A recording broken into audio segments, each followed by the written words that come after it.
The cratered remains of Mirian Station's lower deck groaned with every gust of ion wind, skeletal beams glowing faintly beneath the shroud of swirling dust. Kael Riven moved silently through the ruins, a slung plasma carbine over one shoulder, breathing through a cracked respirator that hissed with every exhale. The war had ended 2 days ago, at least according to official broadcast relays, but no one had told this place. It still bled in silence like a wound that refused to close. Kael stepped over what was once a Sindara drone, half buried under collapsed biometal plating. Its chrome hull twisted like melted bone. Beyond the carcass, jagged corridors sprawled like veins through the derelict complex. His HUD flickered weakly, its connection to the orbital uplink long severed, replaced by static and phantom signals. He wasn't supposed to be here. Technically, he was AWOL. After the fleet pulled out, Command ordered all personnel to return to the Terran Arc Line. But Kael had lingered. Something about Mirian had clawed into his bones. Maybe it was the fact that his father had died somewhere in the station. Maybe it was guilt. Maybe it was the silence so complete it drowned out even the part of him that wanted to run. The blast doors ahead were half melted, one side bent like a twisted rib. He aimed the carbine's flashlight through the gap and froze. A shape humanoid barely moving hung inside, suspended in a containment field that shimmered faintly with decaying energy. He pushed inside. The chamber was colder than the corridor. Ancient ventilation panels exhaled faint frost. The containment field hummed low steady. Inside she hovered, alien, beautiful, terrifying. Her skin was a soft bioluminescent green marred with pale stress fractures and bruised veins. Blue eyes flickered open slowly, their glow weak but unmistakably aware. The field scanned her, constantly adjusting frequencies. Her breathing was shallow. Pain etched every line of her face. Nyssa. He didn't know her name then. All he saw was an enemy. A Thalorian. One of them. One of the species that Sindara Corps had secretly enslaved and sold as bioassets. Kael had seen the files, the encrypted manifests, whole planets gone dark. Thalorian children, packaged in stasis pods, labeled neurokinetic embryos. But seeing her like this alone, wounded her wrists scarred by energy bindings, was different. He lowered his weapon. The field emitted a sharp pulse in response, defense systems auto-triggered by motion. She winced. Kael approached the console. The interface was degraded, but decipherable manual override possible. He hesitated. Logic screamed no. This was enemy tech. He had no reinforcements. The station could collapse at any moment. For all he knew, this was bait, a Sindara trap. But then she looked at him, not with hate, not with fear, with something else. Recognition, hope. He didn't know. Kael reached out, fingers grazing the console's neural braid. The override required biometrics, which the system refused, so he forced it. He wired in his engineering key, rerouted auxiliary power, and brute-forced the magnetic locks. The containment field collapsed in a crackle of broken light. She fell. He caught her before she hit the floor. Her weight surprisingly light. Her body trembling against his chest. Her skin radiated faint heat, unnatural electric, almost alive in a way human flesh never could be. She gasped, chest-heaving breath tickling the side of his neck. She tried to speak. Thalorian. Then a flicker of broken standard. Why? Kael looked down at her, surprised by the question. He didn't have an answer. Not one that made sense. Because you're still breathing, he muttered, and that was enough. He unbuckled his utility coat and wrapped it around her, careful not to touch her wounds. The quiet between them deepened, not awkward, not hostile, just uncertain, like the first moment of a song before the melody begins. She shivered once more. Outside, a distant explosion echoed deep, muted thunder, shaking the metal bones of Mirian. Kael looked back down at the alien woman in his arms. He didn't know it yet, but everything had just changed. The service tunnels beneath Mirian Station had become a warren of decay and dead ends. Kael moved quickly, supporting Nyssa's weight with one arm, as his other hand swept the path ahead with his sidearm's targeting light. The station's infrastructure pulsed erratically, flickering with dying power.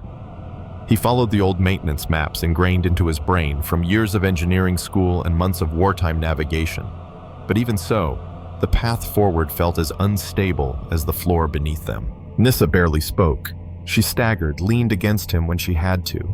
Her skin warm through his coat, her breathing unsteady but determined. Kael had adjusted her bindings, cauterized one of the worst wounds with a heated blade, and given her his last ration bar. She'd sniffed it, turned it over in her fingers like it might explode, then taken a careful bite. Her nose wrinkled. "You eat this?" she asked, voice dry accented. He chuckled. "We call it food. Technically." She chewed slowly. "Your species has poor taste in everything." "Thanks, we try." She made a sound like a cough, possibly a laugh. They came to a collapsed corridor, bent struts and burst pipes glistening with coolant. A narrow opening remained just enough to crawl through.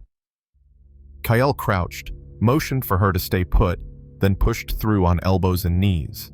On the other side, he emerged into what had once been an observation deck. The ceiling curved above like the inside of a rib cage, showing faint stars beyond cracked view panes. "Clear," he called. She followed slower. He reached back, catching her hand as she squeezed through the gap. Her fingers curled around his instinctively, her touch firm, warm, still alien, still electric. Once inside, she collapsed against the wall, eyes fluttering. Her skin glowed faintly in the dark light, rising and falling in rhythmic waves from her collarbone to her temples. He watched the pattern, fascinated. "It's not a trick," she said, not opening her eyes. "What?" "This," she gestured faintly to the glow. "It's not some seduction reflex, it's stress. My biology's loud when I'm exhausted." Kael sat beside her. "You make it look graceful," she snorted softly. "That's because I haven't passed out yet." Silence again. Comfortable this time. He offered her a canteen. She drank water dripping down her chin. Kael reached, instinctively brushed it away with his thumb before realizing what he was doing. Her skin pulsed beneath the contact. They both froze. "I'm sorry," he said quickly, pulling back. Her voice dropped lower. "You don't have to be." The station groaned again, an echo from deep below. Dust drifted from the ceiling like ancient snow. "Why were you locked up?" he asked. She was quiet for a while. Then, "Because I let myself be." He blinked. "That doesn't make sense." "I was following a trail," she said, eyes half-lidded now.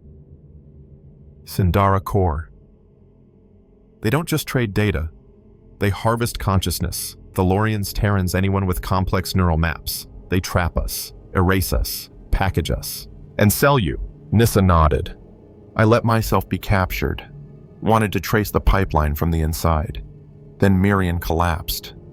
Systems failed. They abandoned this place. Forgot I was still in stasis." Kael felt a slow rising cold. "You were left here to die." She didn't answer. A long moment passed before she asked, voice barely audible, "Would you have left me?" He looked at her. Really looked. The cracked patterns along her skin, the bruises on her neck, the thread of defiance that still lived behind her eyes. No, it wasn't heroism, it was truth. She closed her eyes again. This time when she leaned against him, she didn't pull away. Her head found the space just beneath his chin. He could feel her breath through his shirt. "You're warm," she murmured. "You're the one glowing." Another quiet laugh. The lights above dimmed again, then surged, brightening momentarily. A heartbeat later, Kael's wristcom crackled with static. A voice emerged. "Unit 7, recover package. Biosigns confirmed." Kael stiffened. Nyssa's hand was already gripping his arm. "They're coming," she said. "Then we move." He stood helping her up. She swayed, caught herself. He reached for her waist, steadying her. "You good?" "No," she said. "But I trust your poor taste in food. That must count for something." They ran. Through corridors that bent at unnatural angles, through flooded sanctums where vines of corrupted biotech slithered along the walls, through firestorms of falling debris and the hiss of awakening drones. She limped. He carried her. He stumbled. She steadied him. They didn't speak, but the air between them thickened. Something unspoken pulsed in the space where their hands brushed, where breath and sweat mingled in panic. Kael felt her trust grow, not from declarations, but from moments when he moved to shield her without thinking, when she didn't flinch as he touched the side of her face to check for bleeding. In a collapsed junction chamber, they paused for breath. Sindara pursuers echoed faintly behind. "Almost there," he said. Nyssa leaned her forehead against his, their sweat mixed, their breath merged. "You're different," she whispered. "You don't even know me." "I'm Thalorian. I feel the shape of minds. Yours is raw, unshielded. Honest." He couldn't answer, not in words. Her hand found his. They ran again together. The tunnel ended where the station's anatomy became unfamiliar, ancient, pulsing faintly with bioluminescent traces that hadn't seen activation in decades.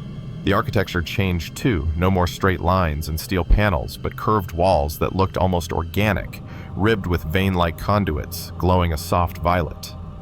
The faint scent of ozone mixed with something floral and alien.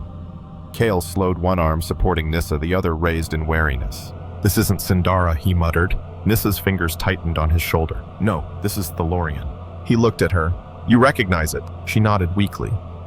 These chambers were grown by our ancients' healing sanctums. We left them behind after the first collapse, long before Sindara knew how to weaponize consciousness. Kael moved deeper into the heart of the chamber. The air shimmered faintly thick with particulate light. He could feel a hum, low and steady, in the base of his skull. The floor reacted to their presence, smoothing, softening. The walls adjusted temperature. It wasn't automation, it was awareness. They reached a central dais overgrown with long-dead biotendrils. In its center, a cocoon-like structure pulsed faintly with amber light. The pod was open slightly, and inside Kael could see the impression of a body. She needs to be inside, he said more to himself than to her. Nyssa swayed beside him. It was built for our kind, for synchronization, but it won't let me in alone. It needs a stabilizer. Kael turned. You mean bonding, she said, breath ragged. Psychogenetic resonance. It doesn't just heal, it aligns, it links. If I enter alone, I'll drown in the neural feedback. But with a counterpart, she didn't finish. Kael looked into the pod, his hands trembled. You're saying I have to sync with you? She nodded once. He paced in a slow circle, trying to comprehend it. What happens if we do this? We'll share thoughts, emotions, maybe more. Our memories may interweave. You'll feel what I feel. And Her voice broke just slightly. I'll know what you really are. He stopped pacing. What if I'm not ready for that? Nyssa leaned against the pod, her fingers brushing its outer rim. The surface rippled beneath her touch. Then we both die. But if you are... Kael stepped forward. The decision wasn't logical. It never had been. From the moment he released her from stasis, the course had bent toward this point like gravity pulling two stars together. He placed his palm on the edge of the pod beside hers. It flared with light. A soft field enveloped them, cool, soothing, alive. He felt it creep under his skin into his nerves like liquid fire. It wasn't pain, it was revelation. The pod opened. They stepped inside together. It sealed. The transition wasn't smooth. He felt her mind slam into his like a wave crashing against a rock. Fear, fury, guilt. All the things she buried beneath her calm cracked open. He saw her memories Nyssa as a child on Thalor Prime running through crystal forests under a lavender sky. Her capture, her mission, her sister's laughter Valera before she was taken, the coldness of stasis, the pain of waiting. And then she saw him, Kael's childhood in the mining rings of Mars, his first wrench, his father's silence, the war, the orders he ignored, the guilt that had chased him into the ruins of Mirian Station looking for closure in a place no one wanted to remember. Their lives braided together. Moments became shared memories. Emotions became collective. There was no longer I. There was only we. And then, the chamber pulsed with color, deep blues and golds patterns that moved like thought made light. The pod cradled them in perfect balance, reading their rhythms and aligning their neural cores. He felt her pain ease. Her bioluminescence steadied. The stress fractures in her skin began to close. Then something shifted again. Kael felt his body react not just neurologically, but cellularly. A surge of heat passed between them. Their breath aligned, heartbeats synchronized. His senses exploded, the taste of her skin in the air, the pulse of her consciousness, brushing his with the gentleness of silk and the force of thunder. The bond wasn't just medical, it was intimate. Not carnal, but deeper, like their bodies had been waiting for this meeting across the span of species and stars. Her hand found his. He squeezed and they floated in perfect gravity. Then something inside the pod lit brighter. A core activation. Deep scan. Genetic mapping. Kael didn't understand at first. Then he felt her mind tense. The system had interpreted the bond not just as a synchronization, but as a reproductive link. The pod adjusted its protocol. Nyssa gasped, then pressed her forehead to his. It's reading a hybrid signal. Kael, it thinks we're... He didn't finish the thought aloud. Because he knew, whether by biology or by something older spiritual dimensional, the pod had begun registering a new presence inside her, a new life. And with it a flash of data, a glimpse, not of the child, but of what it would be. Born of two worlds, a consciousness able to interface directly with mind blooms. A bridge species. Kael stared at Nyssa. Her expression was somewhere between wonder and horror. We didn't know, she whispered, but the bond chose. The pod chose. The pod began to open. Air returned in a rush, but the silence inside them remained profound, shared, endless. They stepped out together, changed, linked. alive in each other. Outside the station trembled with distant footsteps. Sindara drones had found them. Kael picked up his plasma rifle. Nyssa closed her eyes, reached toward the walls. The sanctum answered her. Together they turned. Ready? The corridor outside the sanctum shuddered under the weight of approaching Sindara drones. Heavy footsteps echoed metallic and inhuman, accompanied by the whine of plasma cores charging to lethal levels. Kael felt the pod's residual warmth still clinging to his skin, an afterglow in his fingertips and the back of his mind. But more than that, he felt her. Nyssa wasn't just beside him. She was in him now, in thoughts that weren't fully his and reflexes he didn't know he had. When she turned toward the noise, his knees shifted instinctively. When he raised his weapon, she was already calculating angles of fire. Their bond wasn't metaphorical anymore, it was a functioning system, a merged interface. 3 drones rounded the corner. Before Kael could fire, Nyssa extended her arm and the wall responded. Tendrils of ancient Thalorian biotech surged from the floor, coiling around the nearest drone with impossible precision. The metal shrieked, imploded, and fell silent. He turned toward the others, heart racing, and Nyssa's voice filled his mind, soft but deliberate, low left aim for the pulse core. Kael dropped to a crouch and fired. 2 shots, 2 collapses. Sparks and synthetic fluids exploded into the air. Silence. Then her breath in his thoughts. Good aim, engineer. He didn't reply, but a grin tugged at the corner of his mouth. They moved in tandem now, each step balanced, mirrored. Kael's engineering training combined with Nyssa's warrior's instincts into something sharper, more fluid. Every corridor became a battlefield of opportunity. Broken conduits became ambush points. Collapsed doors became barricades. He rigged sonic charges.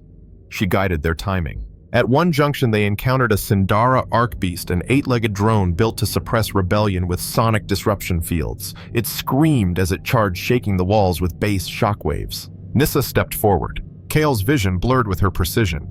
He saw the weak point in the drone's casing, a resonance spot that vibrated out of phase with the armor. He fired at the same moment she extended her hand. The bullet struck just as her biofield pulsed, and the creature shattered into a mist of broken circuitry and collapsing limbs. They didn't stop. Downward toward the lower decks, where the mine blooms grew. Kael had seen schematics, but none prepared him for the sight. Entire chambers filled with hovering blossoms, each the size of a human torso, glowing in soft pulses of lavender and gold. The air buzzed with neural interference. Thoughts fragments brushed the edges of his mind. He staggered. "They're speaking," Nyssa said, her voice low. "Thousands of stored minds. Echoes." Kael leaned against a support pillar. "I can hear them. Not words. Feelings. Pain. Confusion. They've been trapped too long." He looked up at her, realization striking. "Do you think our bond, that child?" "It's not just a child," Nyssa said quietly. "It's an anchor. A bridge. Something about this resonance, it's opening the network." A distant boom interrupted her. Through the upper vents, security alarms activated. "They're flooding the lower levels," Kael said. Nyssa looked toward the heart of the bloom chamber. "We make our stand here." He moved to a defense console, fingers flying across controls. "I can route auxiliary power from the sanctum, boost the energy lattice. Buy us time." She took up position at the entrance. The vines obeyed her, now grown into sharp forms, bristling like spears along the wall. The drones came in waves. Kael lost count after 12. They moved as one body. When Nyssa dodged, Kael countered. When Kael reloaded, Nyssa shielded. At one point, Kael leapt across a broken walkway, firing mid-air, and Nyssa used her biofield to pull him further, guiding his arc. They landed together, back to back, the bloom light surrounding them. Time blurred. Blood and sparks filled the air. Kael wasn't sure what part of him was still human. He didn't care. He could feel her pain when she was struck lightly and instinctively shifted his stance to absorb her balance. She could feel his pulse spike when her hand brushed his neck mid-combat. They were becoming a unit, not just emotionally, but tactically. Then the final wave broke. Kael collapsed to one knee, panting, arms shaking. Nyssa staggered beside him, blood running down one leg, glowing faintly as it touched the floor. But the chamber held. The blooms pulsed brighter now. Kael looked toward the core and saw something impossible, threads of golden light extending from the mine blooms to Nyssa, and from her to him. "We triggered it," he said, almost in disbelief. "The hybrid resonance. It's real." Nyssa smiled weakly, kneeling beside him. "And it's spreading." She pressed her palm to the floor. From the roots of the blooms, data surged in coded light in cascading fractals. It raced through the station's neural lattice, bypassing Sindera firewalls, heading outward. "What did you do?" he asked. Her eyes shimmered. "We told the truth." Then they heard the network respond, distant at first, then overwhelming. Signals bounced back. From orbit, from other stations, from other worlds. Kael looked at her wide-eyed. "You mean they're listening?" And for the first time, Sindera Core had no idea what was coming. High above Mirian Station, the stars shifted. At first, Kael thought it was his vision blurring post-battle fatigue, neural overstress, or the aftershocks of their resonance with the mind blooms. But no, the movement was real. Tactical overlays confirmed it. Incoming ships, dozens, then hundreds. Angular vessels in Sindera Core formation, war-tuned and signature-locked, descending with predatory efficiency. Their arrival blotted out the system's sun, throwing Mirian into a false dusk. The command feeds Kael rerouted, flickered in real time, overloaded with broadcasts, code updates, and incoming demands for surrender. Fleet Alpha of Sindera Core Corporate Enforcement Division. A voice declared across all frequencies. Mirian Station is now under Asset Recovery Protocol. Cease transmission. Power down all unauthorized systems. Comply or be neutralized. Kael turned toward Nyssa. She was still kneeling among the mind blooms, her bioluminescent skin pulsing with soft golden light. Something had changed. She wasn't just in tune with the neural field, she was part of it now. "They're afraid," she said. "I can feel it. The data we broadcasted hit them hard. Every station they own is echoing our signal." Kael stepped beside her, wiping a streak of blood from her cheek. "Will it be enough?" "I don't know," she admitted. "But I do know this. They came here thinking we were broken, disorganized. They don't understand what we've become." Kael looked out through the cracked viewport, then back at her stomach. The pulse was faint but real, emanating from within her. Not just life, but presence. The hybrid child had stabilized, and somehow, impossibly, it was amplifying their field. The next pulse hit the lattice, and the mind bloom sang. Every bloom in the chamber lit up simultaneously. The air rang with harmonic frequency. Kael staggered, overwhelmed by a wave of voices, not screaming but speaking, remembering, choosing. Not data, not files, lives. The transmissions that had gone out earlier had been evidence. This was a chorus of testimony, and the galaxy was listening. Nyssa's expression sharpened. "They're initiating a memory quarantine, trying to suppress the wave." Kael gritted his teeth. "They want to rewrite history in real time. Then we have to overwrite them first." He activated a dormant interface node, one he'd patched into hours earlier, not even knowing if it would hold. Now he felt it respond, not with electricity, but with awareness. The station's biomechanical brain recognized him not as operator, but as kin, because he wasn't alone anymore. He was bonded. The child inside Nyssa was already broadcasting on wavelengths Kael couldn't measure. The mind blooms were responding. Systems across the station aligned like muscle memory. Lights brightened, shields adapted. Hidden turrets unfurled like petals on metallic stems. The station itself had awakened. Outside the Sindera fleet locked weapons. Kael and Nyssa stood at the heart of it all, two figures, in a chamber of bioluminescent witnesses, bound by something no corporate algorithm could categorize. "This is suicide," Kael whispered. "No," Nyssa said, her voice soft but unshakable. "This is revolution." The first shots came. Ion bursts screamed through space, slamming into Mirian's hull. But the station absorbed them, redirected energy through the neural web, weaving it back into itself. Old structures adapted, transmuted. The sanctum itself rose, shifting around Kael and Nyssa like armor forming around flesh. The mind blooms brightened. Nyssa reached out, drawing Kael's hand into hers. And then she spoke, not with her voice, but with her being. The resonance exploded outward. A wave of golden light surged through every system on the station and beyond. Sindera ships experienced sudden feedback loops, HUDs flashing corrupted truth data command chains, fracturing under the psychological load of their own buried crimes now broadcast to every node. Kael Nyssa gasped, "It's working, but we're overloading. We can't contain it much longer." "Then we push it further." He reached toward the sanctum core, rerouting final power reserves. "If we're going down, we take the lie with us." "No," Nyssa said, eyes wide. "We birth something else." Her palm glowed. A final focused burst surged through the mind blooms. And in that instant, something ancient and impossible stirred the consciousnesses within the blooms, synchronized. They weren't just testifying, they were choosing, and they chose to fight. Across every mind bloom in the sector, latent consciousnesses activated. Distributed intelligence awakened. The station's systems were no longer just weaponized. They were alive, operating on the will of those who had once been victims. The network turned back on the fleet. Hacked systems, reversed missiles, navigation failure cascades. The Sindara Armada began to collapse under its own command structure. Kael stumbled forward, reaching for Nyssa as she trembled, sweat pouring down her temple. "Nyssa, you're burning up." She shook her head, teeth clenched. "No, we're evolving." And then he felt it, not her hand, not her breath, but the presence of their child. Not unborn but awake, guiding the data streams, reshaping the battlefield like a painter on living canvas. This wasn't a fight. This was Genesis. Mirian bloomed, and the galaxy blinked in wonder. The aftermath wasn't silence, it was reverberation. The Sindara fleet broke and scattered not in orderly retreat, but in frantic desperation. Vessels overloaded command cores, imploded from recursive loops, and entire divisions turned on each other, paralyzed by exposure. Their secrets had not just been leaked. They had been broadcast embedded in neural resonance pulses that bypassed firewalls, languages, and even species-specific cognition. The truth was everywhere now, not just what Sindara had done, but what had risen in response. Kael stood at the heart of it, blinking as the station's control chamber slowly realigned around him. The sanctum no longer resembled machinery. It had evolved into something organic, luminous, like standing inside a living cathedral carved from thought and memory. Beside him, Nyssa floated slightly above the floor, not with magic, but with physics so advanced it may as well have been. The resonance had lifted her beyond her physical constraints. Her skin shimmered with light, not just the bioluminescence of her Thalorian lineage, but something else, a new spectrum. She glowed with a shared consciousness. And within her, the child pulsed. Kael felt it too, not with his hands or eyes, but with the part of him that now lived beyond bone and blood.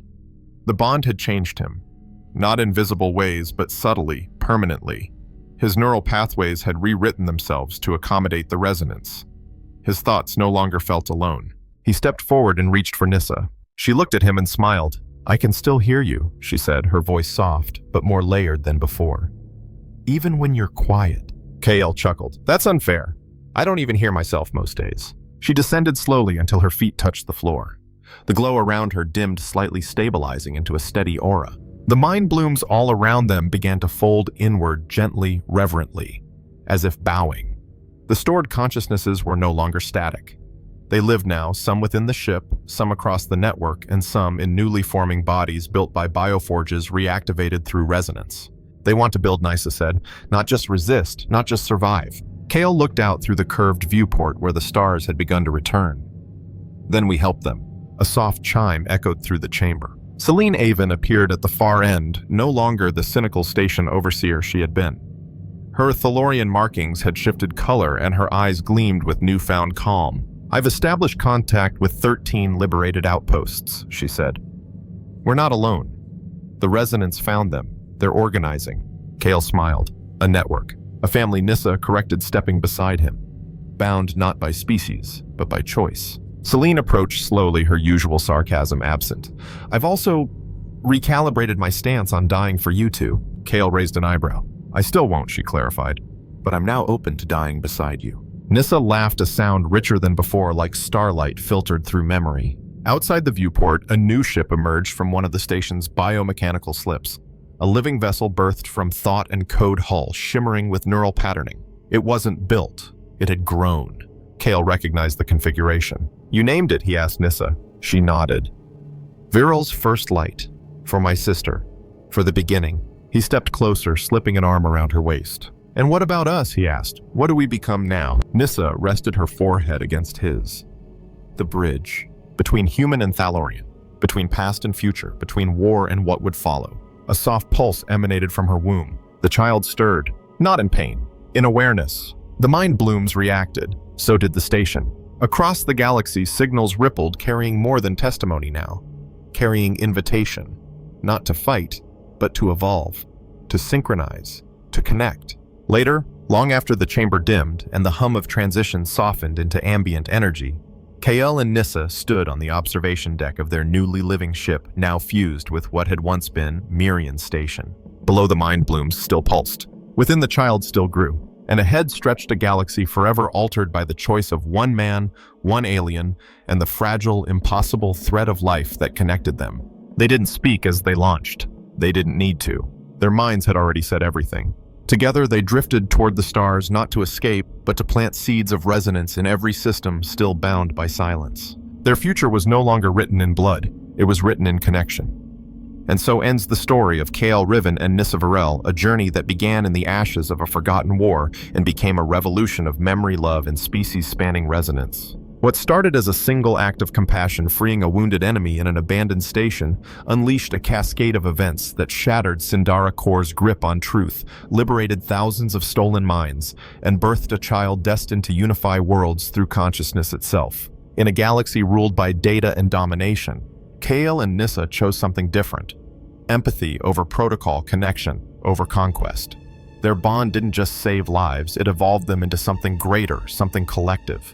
Theirs is not a story of war.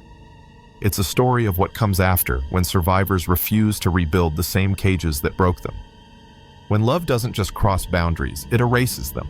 Thank you for joining us on this journey through the Solari Verge. If this story moved you, resonated with you, or simply sparked your imagination, please like, comment, and subscribe. Your support helps us bring more interstellar tales of heart, courage, and transformation to life. And remember, sometimes the smallest inheritance becomes the start of a new galaxy. Until next time, traveler.